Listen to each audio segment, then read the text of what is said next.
মহান স্বাধীনতার ঘোষক বহুদলীয় গণতন্ত্রের আধুনিক বাংলাদেশের স্থপতি শহীদ রাষ্ট্রপতি জিয়াউর রহমানের ছবি অবমাননা ও দেশনায়ক তারেক রহমানের সম্পর্কে কটূক্তি করায় সিরাজগঞ্জের বেলকুচিতে বিএনপির প্রতিবাদ বিক্ষোভ মিছিল অনুষ্ঠিত হয়েছে। বেলকুচি উপজেলা ও পৌর বিএনপির আয়োজনে উপজেলা পৌরসভার বিভিন্ন স্থান থেকে খণ্ড খণ্ড মিছিল নিয়ে নেতাকর্মীরা বেলকুচি সরকারি কলেজ মাঠ চত্বরে একত্রিত হয়ে বিক্ষোভ মিছিলটি দলীয় কার্যালয়ে এসে সমাপ্ত করেন। বিক্ষোভ মিছিলে সভাপতিত্ব করেন উপজেলা বিএনপির সাবেক সভাপতি হাজী জামাল উদ্দিন ভূঁইয়া।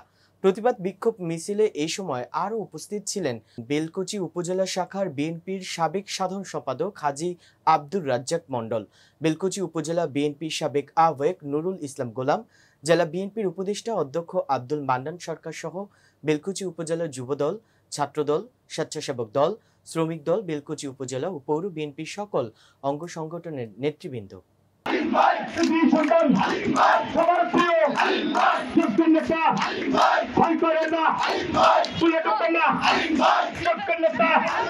সবার প্রিয়